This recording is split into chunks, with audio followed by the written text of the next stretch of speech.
మేడారం సమ్మక్క సార్లమ్మ తిరుగువారం పండుగ చేశారు పూజారులు. 15 రోజుల నుంచి నిష్ఠతో పూజలు చేసిన ఆదివాసీలు అమ్మవార్లకు మొక్కులు చెల్లించారు. అమ్మవార్లకు నైవేద్యంగా మాంసం, అన్నం సమర్పించారు.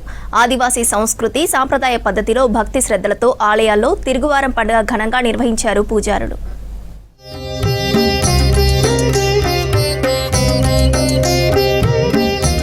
మేడారం సమ్మక్క సారలమ్మ జాతర జనవరి 28 నుంచి 31 వరకు ఘనంగా జరిగింది. జాతరకు ముందు మండమెలిగే పండుగను మొదలుకొని తిరుగువారం పండుగ వరకు 15 రోజుల పాటు ఊరు కట్టడిలో ఉంటుందన్నారు పూజారులు. మొదటి బుధవారం మండమెలిగే పండుగతో పూజలు మొదలు చేశామన్నారు పూజారులు. తల్లుల గుర్తులు, వస్తువులను శుభ్రం చేసి గుడి మెలిగే పండుగను నిర్వహిస్తామని చెప్పారు. గుడి మెలిగే రోజు పూజారుల కుటుంబాలు అడవికి వెళ్లి కొత్త కొంక పోరుక, కొత్త గుంజలు, కొత్త పాల పరుక, కొత్త కోపిరి, గుట్టగడ్డి తెచ్చి గుడిని శుద్ధి చేసి అడవి నుంచి తెచ్చిన వస్తువులతో తల్లి కొలువైన మందిరాన్ని అలంకరించారు.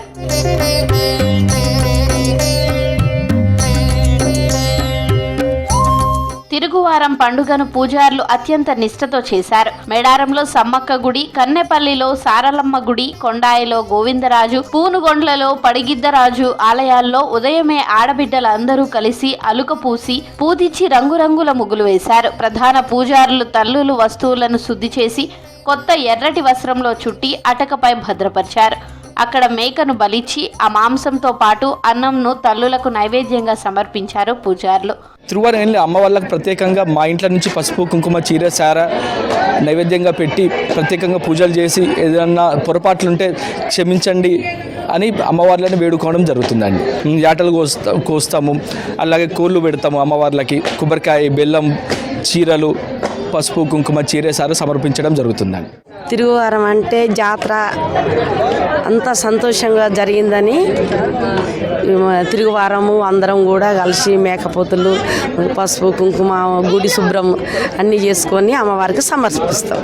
తిరుగువారం అనేది మనం జాతర అయిపోయిన నెక్స్ట్ వెనస్డే చేసుకుంటాం అన్నమాట. ఎవ్రీ ఇయర్ జాతర కంప్లీట్ అయినాక ఊరు వాళ్ళందరూ ఉంటారు కదా, వాళ్ళందరూ మొక్కులు చెల్లించుకునే రోజు. సంతోషంగా జాతర అయిపోయింది.